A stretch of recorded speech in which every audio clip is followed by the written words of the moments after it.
पीड़ित परिवार को उठा करके लेके गए वहां से, घर से उन पर दबाव बनाया जा रहा है कि उनसे खाली कागज पे, कोरे कागज पे सिग्नेचर, अंगूठे लिए गए और उनकी तरफ से मुकदमा दर्ज कर दिया गया है कि हम लोग गुजर रहे थे, दो पक्षों में फायरिंग की, उस पर हमारी गोली चल गई। ऐसा जुल्म ज्यादती होगा तो क्या कानून रहेगा? तो फिर मुसलमान आपस में कहां से सामने आ जाएंगे? हमने सम्मान करा, दूसरे सर्वे भी करा दिया गया और उसके बावजूद आप गोली चला रहे हो हमारे लोगों पर। जुमे के दिन जिस दिन नमाज से रोका गया, मैं मौजूद था तो कोई घटना नहीं हुई, और जिस दिन मैं मौजूद नहीं हूं तो बलवा मैंने करा दिया। इन लोगों को तो नोबेल प्राइज मिलना चाहिए। बेपनाह दुखद घटना है। माननीय राष्ट्रपति अखिलेश यादव जी ने भी इस मसले को बहुत गंभीरता के साथ उठाया है और हमारा संभल जल रहा है।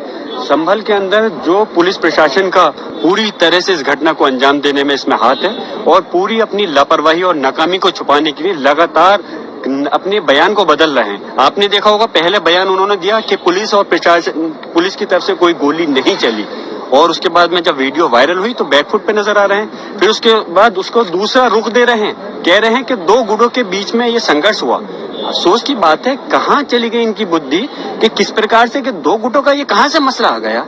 ये पुलिस ने गोली चलाई और उसके बाद में आपने कल देखा होगा, एक पुलिस के अधिकारी जो सर्किल ऑफिसर है वो टेबल पर बैठ करके बिल्कुल मीडिया से मुखातिब होते हुए कह रहे हैं कि अगर जाहिल लोग हमारे पर गोली चलाएंगे तो क्या हम मरेंगे?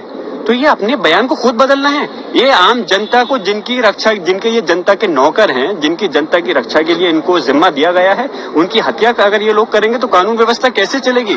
इस प्रदेश और देश के अंदर कानून व्यवस्था का बुरा हाल है, संविधान की धज्जियां उड़ाई जानी है। और हमने आज भी सदन के अंदर हमारे नेता, हमारे माननीय डिम्पल यादव जी, माननीय धर्मेंद्र यादव जी और सारे सांसदों ने इस चीज को, मुद्दे को उठाया कि इस पर चर्चा कराइए, और चर्चा नहीं होगी तो कैसे उन लोगों को सजा मिलेगी जो आज कातिल हैं।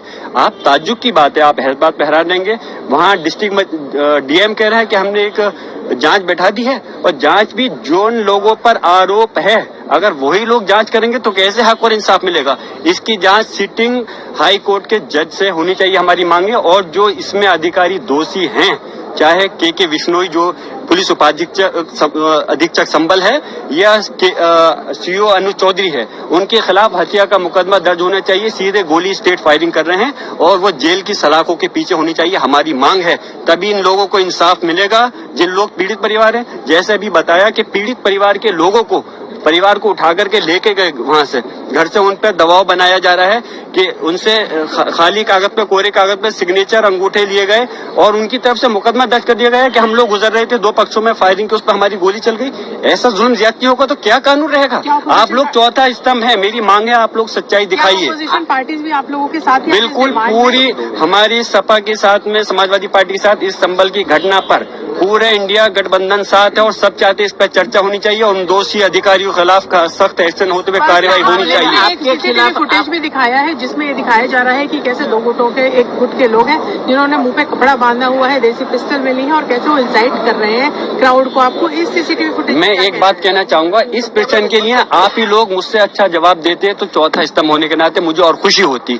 कपड़ा बांध करके मैं पूछ रहा हूँ, अगर इसमें इसकी जगह पर कल को आपके भी बच्चा हो सकता था, इन पुलिस अधिकारियों का भी बच्चा हो सकता था, अगर क्या उसके साथ भी ऐसे ये गोली उठा करके मारते? आप हैरान होंगे, एक व्यक्ति को जिन्होंने लाठी मारते मारते गिर गया, उसको पिस्टल से निकाल के गोली मार दी गई। ये कोई दोषी देश के नागरिक, इस देश के दुश्मन थोड़ी हैं। इसे हिंदुस्तान के सिटीजन है, नागरिक हैं, उनके साथ में ऐसा जुल्म, ज्यादती, अत्याचार। और मैं एक बात और बताता चलूं, ये कोई हिंदू मुस्लिम का झगड़ा नहीं है, कोई संभल के अंदर कोई हिंदू सामने नहीं है।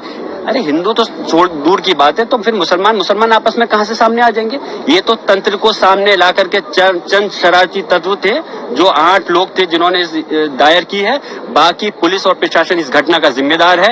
एक अगर सर्वे कंप्लीट हो गया था, दूसरे सर्वे कराने का डीएम को कहां से आदेश दे सकता है? कोर्ट आदेश देते, हमने सम्मान करा, दूसरे सर्वे भी करा दिया गया और उसके बावजूद आप गोली चला रहे हो हमारे लोगों पर। आपके खिलाफ FIR है, आप पर आरोप लगाए जा रहे हैं। जिसकी क्या कहें, जिसकी लाठी उसकी बहस, जो चाहे कर लें, आज सरकार उनके हाथ में है। जिससे आप अंदाजा लगा सकते हैं कि किस प्रकार, जब जो व्यक्ति, यानी कि मैं अगर उस समय घटना पे मौजूद नहीं था, बेंगलोर हूँ, आउट ऑफ स्टेशन हूँ, तो उसके बावजूद जिस दिन ये सर्वे हुआ उस दिन घटना नहीं हुई, मैं मौजूद था। जुमे के दिन जिस दिन नमाज से रोका गया, मैं मौजूद था तो कोई घटना नहीं हुई, और जिस दिन मैं मौजूद नहीं हूँ तो बलवा मैंने करा दिया। इन लोगों को तो नोबेल प्राइज मिलना चाहिए जिस प्रकार से ये काम कर रहे हैं। और शर्म, पूरा देश शर्मसार है और देश नहीं पूरे दुनिया के सामने देश की जो छवि खराब हो रही है।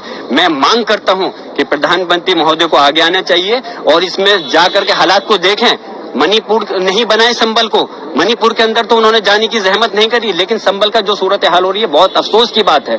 जो हट धर्मी तानाशाही चल रही है इस पे लगाम लगनी चाहिए। जो अननेम्ड FIR हुई है उनकी आड़ में लोगों को परेशान किया जा रहा है, टॉर्चर किया जा रहा है, उसको तुरंत रुकना चाहिए। ऐसी हमारी सारी माननीय सांसदों की मांग है, समाजवादी पार्टी के इंडिया गठबंधन की मांग है। बहुत बहुत शुक्रिया।